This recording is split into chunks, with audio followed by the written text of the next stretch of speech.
Hello and welcome along to another episode of this Cricket 19 career with me, Daniel. It's episode 42 and today we're back on day 4 of our first class game with Yorkshire, and there's a very big reason for that which we'll talk about in a moment as we're about to open the innings and face the first ball. We'll show you the match scorecard in a moment as we try to make it a very special milestone episode, but firstly a massive thank you to everyone who continues to support the series. I really do appreciate it. If you have missed any of the story so far, then please do go back and catch up from the beginning, and also make sure you're up to date with our FM20 announcement videos. We've been talking about our plans and our content over the channel for the next year, as well as giving you a chance to vote for some of the stories you'd like to see. So links to all of those will be in the eye above, but a massive thank you for following along as always, and today it could all be worthwhile as we come back for a potentially historic moment. We're in the 4th innings of this match against Kent. It's first v second on the last day of the Division 2 County Championship season, and we've got a chance to win the title and confirm our promotion today if we can chase down the score we need in the 4th innings. Now it should be a relatively simple task as we're very early in the day. We're only chasing 81 to win, having made 562 in the first innings, and you can see we came to life in that one. 177 off 140 balls, we got to 150 and just went berserk for the next few balls. So it worked really perfectly. We haven't been great with the bat though, and in the second innings Kent managed to get 450, 2 centurions there, and that means we've got to come out and bat again, but it should be a relatively simple task. So we won't need to take too many aggressive steps here. If we get the right deliveries we'll obviously put them away, but we don't need to be on the front foot and play at anything silly. We've got 5 or 6 hours to get 80 odd runs, and that should see us into Division 1 and allow us to win our second trophy of the season. Of course we had disappointment in the T20 Blast semi-final last time out, having won the One Day Cup earlier this season, but winning the County Championship second division and getting promotion to that top tier really could be the perfect end to the domestic season. And it's of course our last first class game in England before we jet off to play abroad for the first time, and our next episode will be our first class debut in the Sheffield Shield in Australia, a moment I'm really looking forward to in this series, so I do hope you'll come and join me on Tuesday for that. Don't forget we're on our new schedule now, so 2 episodes a week from Cricket 19. They'll be on Tuesday and Saturday at midday, just as they were before, and then from the release of the FM20 beta in just under 2 weeks time, we'll have daily content from that game, something else I really can't wait for. So let's get back into it and face the first ball, and hope we can be as solid as we were in the first innings. First ball of the innings then, it's Podmore, the right arm medium pacer, coming over the wicket for Kent, and it bowled to our favourite area and left us a gap on the leg side, so an easy one to start the innings, and Mason Edwards will get the strike. Well, that couldn't have been a much worse start. Mason Edwards out without adding a run. We've also connected with that one late, but we are going to scamper through for one. Jack leaning steady in the tide with 3 dot balls, and hopefully he'll be solid at the other end. The one other thing I haven't mentioned yet is we have gone up to legendary difficulty, the hardest possible AI difficulty there is, and we're 2 off 2 and it's been a good start as we just play a defensive shot to that one. This fast bowler Klassen's a lot more dangerous, so we are going to have to be careful outside off stump, and left armour to left armour is naturally more difficult as obviously it's swinging away from the bat. This one's outside off again, so we just leave it through to the keeper and we'll be as defensive as we need to and come back as we have scoring shots. Well, it was a couple more dots to finish off the Klassen over, and we're facing him again now after leaning added 4 at the other end. We've managed to get Klassen's first ball away though, just drifted towards the pads, and we've glanced it to our favourite area on the leg side, and it'll be our first boundary of the innings. We're edging towards that total pretty nicely now, 11 down, just 70 more to go. We're on 6 off 7 as Klassen comes in again, and despite going up to legendary difficulty, the first thing we did was added 170 odd of course, although it has certainly shown with the ball where we've struggled to take wickets or even look threatening. To be fair to Klassen, he's got back to his perfect line very quickly. I say as he drifts again there. 2 perfect deliveries which were forced into dot balls, and this one isn't quite going to make it to the boundary, but we should be able to add 3. 2 fielders combining to make sure it doesn't go for 4. Though I'm not quite sure what the second was doing. He just ran around the ball for at least 10 seconds. In the end it is just going to be 3 more runs though, and Jack Leenan will face the last couple of the over. Well, only 4 overs in and we've got a bowling change already, and it's Grant Stewart, another medium pacer. This one's a full delivery which we just glanced to the leg side. Plenty of safe shots from us today, but the bowling's allowing us to get the runs easily. Yorkshire move on to 15 and we're nearly a quarter of the way there. You can make that a bowling change at both ends. We've got a right arm spinner coming around the wicket and the main aim was just to get off strike. We glanced it to leg side and we thought about 2 briefly, but we're not going to make the runs very quickly. We'll let Jack Leaning face the most of them. He's on 7 off 17 and he seems to be defending pretty solidly. In comes the medium pacer Stewart again then, after Leaning does a solid defensive job, and I think we've nailed this one out the middle, flies away for 4, and everything is coming beautifully again at the moment. After that little sticky patch in the recent spell, we are certainly back to our best now. Heading over to the flat pitches of Australia, that really should do well for us, as we've now gone past 20 with Yorkshire, and we faced another ball in the perfect area. We've not connected with this one so well, so it will just be a single, and Jack Leaning's got a chance to add to his 7, really playing a solid anchor innings. Well, he does just that, a couple of dots and then a single, and we face a short ball. It's a top edge. There was no need for us to play at it, but we're going to benefit as it flies away for 4. One bounce over all the slips and wicket keepers, a brilliant shot, and although it wasn't intended, it's added another perfect 4 runs. Perhaps that's why our strike rate's slightly higher now, because we are taking a few more risks to the short ball, and we're getting enough on them that we aren't getting out. I guess that's more luck than judgment. And again we've got one to the leg side for a single, as Stewart's back into the attack again, leaning on to 12 at the other end, and Yorkshire moving on to 33. Again, Leaning's done a good job, a few dot balls and then a single, and again it's on leg stumps so we can nudge this away for a single. It'll keep us on strike for the start of the next over and move Yorkshire on to 35. Almost halfway, and there's only been 9 overs so far.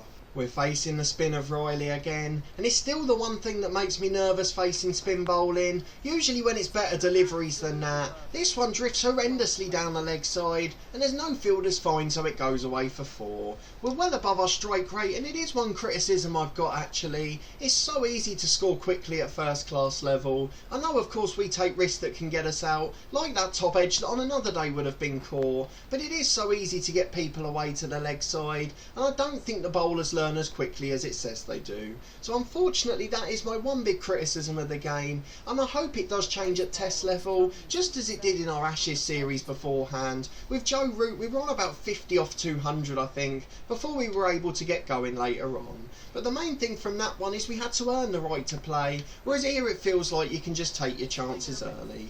We're exactly halfway with Yorkshire, 40 down and 40 more to make it level, and with 10.1 overs gone, we've just got to make sure we keep our concentration. It's outside off, so we just defend that one, and we'll be back when we get a chance at another scoring shot.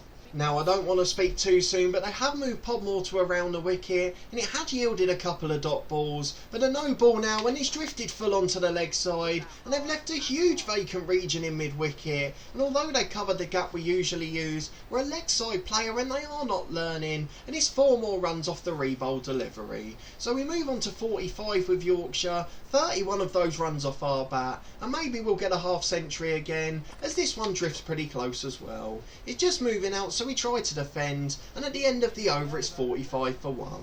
Jack Leaning added 2 more off the spinner, and now Podmore's back in with the same field again, but he's coming around the wicket outside off stump, and he's making him very hard to get away. So we'll just wait patiently for the one that drifts onto the pads, and then we'll hopefully smash it away to the boundary. Final ball of the over for Podmore, 5 dots coming around the wicket, and he was getting a lovely shape on it too, but he's come back over for the last ball, bowled it straight on the pads, and we crashed it away to deep mid-wicket, and there's no one there so we get a 4. What a strange decision to move back at the end, and the 50 partnership comes up for Yorkshire. A brilliant finish to the over, and we just waited patiently and saw off the dots. Jack Leaning's seen off 5 at the other end from the spinner as well. We've got to face the last one, so I think we will just play a defensive shot, and that includes a tickle to our favoured leg side. That's just 1 more run to finish the over, and we'll be back on strike to the medium pacer. Podmore continues then, and he's decided to keep coming over the wicket despite that end to the last over, and in fairness we did just miss the outside edge with that one, but he hasn't really changed the field too much, so we should be able to get a single pretty easily. Anything that drifts onto the pads like these and we should be able to get one away. Two good balls to start though, he seems to have found the perfect line and length. One more dot ball and the strike rate will be back down to 100, but this one's an awful delivery. We waited and we crashed away to the leg side. Another simple boundary, and that moves us on to 40. We're within 25 of the target now for Yorkshire, and it looks like we're going to be Division 2 champions. A full delivery outside off, plenty of space down the ground, and as soon as we get those full tosses we know we can trust ourselves to get them away. Whether it's the aerial route or just down the ground like that, another 4 runs and we're on to 44. Let's see if we can get a third successive boundary. Not something we're particularly aiming for. This one towards mid-wicket, will it be closed down? The fielder's chasing, but he's come too fine, and we're going to get yet another boundary. Just 16 away from the Yorkshire total, and the skipper's got to have a word with Podmore. It's awful bowling, and they're coming off the middle of the bat. He hasn't got enough speed to test us, so he needs to be more clever than he has been. A good delivery as he goes back to the offside. He beats the outside edge with the last ball, but he's too little too late as we've already got 12, and as the drinks breaks come we're looking comfortable. Just 14 more to go then. It's our former club teammate Oliver Jones, the old Leeds player who bowls to the leg side, and this one's just going to be a comfortable single. We'll let Jack Leading have the glory at the end. It is the one thing that's disappointing me, that we're not being forced into a realistic strike rate. Just 9 more runs needed now to the spinner, but we have been forced into a defensive shot there. A very bizarre field, everyone in front of the wicket keeper, no real fine fielders, although they have dropped one back now. There's a lovely gap if we want to play through the leg side, but we will have to time the shot right. We don't need to be playing at anything silly, but there's the shot we were looking for. A fuller delivery and we split the 2 fielders, and they chase valiantly, but it's going to be 4. 5 more runs needed for Yorkshire, and we've made it to our half century. Not a realistic strike rate, but the bowling's been pretty woeful this morning. Here comes Riley the spinner again then. Nothing silly at this point, just a single to bring Leaning on strike, and hopefully he'll hit a boundary to finish it. Leaning gets a single to put us back on strike for the last of the over. It's a difficult ball just outside off, and we didn't know which way it was going to turn, so we just had a dot ball instead of taking a gamble. 54 off 44 for us, and Jack Leaning's got a chance to hit the winning 3 runs. He does just that, Jack Leaning, gets the glory at the end. We get the chance to be a team player and be the anchor of the innings in this one. A brilliant performance in both innings from us, and despite our pretty poor bowling figures, I'll be upset if we don't get player of the match. So let's just go through and have a look at the scorecard, and then we'll be back to the career hub just to round off our county championship season. There's the confirmation then, and of all the players, Matthew Pillans took man of the match. 6 wickets and nearly 100 runs conceded. He got 28 runs in the first innings and obviously didn't get a bat in the second. Is that better than scoring 225 runs and getting a not out as well? I'm not quite sure. I'll let you guys make that decision yourselves. Daniel Bell Drummond was very good for Kent as well. We really struggled when bowling against him. And just to confirm our bowling figures in this match, 0 for 25 in the first innings off 11, a decent economy in that one, and then 0 for 29 off 16 in the second. We kept the economy down, but we never looked threatening at all. But overall, a really good performance, and we will get promoted to Division 1 if all works out well. We're top of the league, and we definitely know that. Kent finishing as the runners-up in the end. So let's go through to the career hub. We'll see what that means for our season, and we'll prepare for our next episode, which will of course be our Sheffield Shield debut. Well, we're back to the home screen, and we did have the confirmation that we finished first in the county championship, but nothing else to suggest any promotional movement, so I guess we'll have to wait for next year to find out on that front. But we've got to worry about our debut in the Sheffield Shield next time. But before we do that, let's just check our first class figures for the season. So if we go to the statistics for this year and just have a look at our first class record, a bit like we did in the T20 blast at the end of the last one, we played 14 matches and 26 innings, 4 not outs, which is a good total, over 1,500 runs, a high score of 186, and of course we scored 177 in that last match too, so 2 really big scores in the season. An average of over 70 is absolutely remarkable, and our strike rate has now gone past 100, largely due to our form in the last couple of matches. I'd actually argue we've scored more quickly since the difficulty level's gone up. I'm not sure if it's because it's just more pace on the ball, and it's a bit more like what we had in Don Bradman Cricket 17. That was a little bit quicker and you had to react more quickly, so I guess maybe that's benefited us, when normally it would make things more difficult. 10 50s in 26 innings though, 4 100s as well. We've really done a brilliant job this season, and with the ball we've been okay as well. So 14 matches, we've bowled over 1,600 deliveries, conceding 578 runs, 15 wickets, so very much part-timer territory, with the best innings figures of 3 for 32, an average of 38, an economy of very good just over 2, and our strike rate's over 100, something you'd probably expect at this level. But a really good set of figures overall, a brilliant opening batsman and a solid part-time bowler. We couldn't ask for much more at this stage, as our selection status continues to improve. Fingers crossed we'll get a test chance soon, but it looks like the ODIs will come up first, and that's probably because England have got a weaker opponent on paper in Ireland, a chance to give some fringe players a go. We're a regular member of the Sheffield Shield, which of course will be starting next time out, so let's skip through to the first match very quickly to find out the details of the game.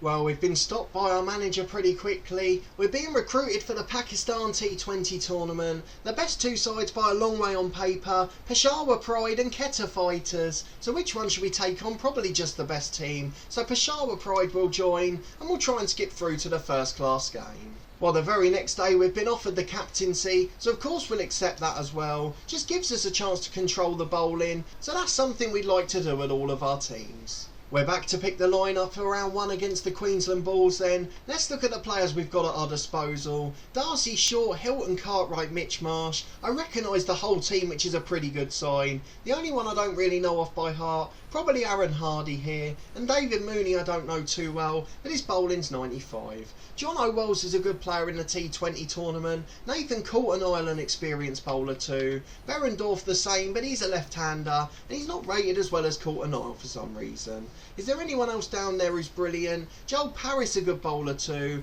Ash Turner's a brilliant player in the shorter forms, and Sam Whiteman a good wicket-keeper too. So there's plenty of players we can look at. Dave Warner not even in the squad. He would probably open instead of us actually. We might even have to move down the order a bit. So maybe I'll let Warner open and come in at 3. Could be something slightly different for this series. We'll go and make our plans and come back in the next episode to show you what the lineup will be for this game.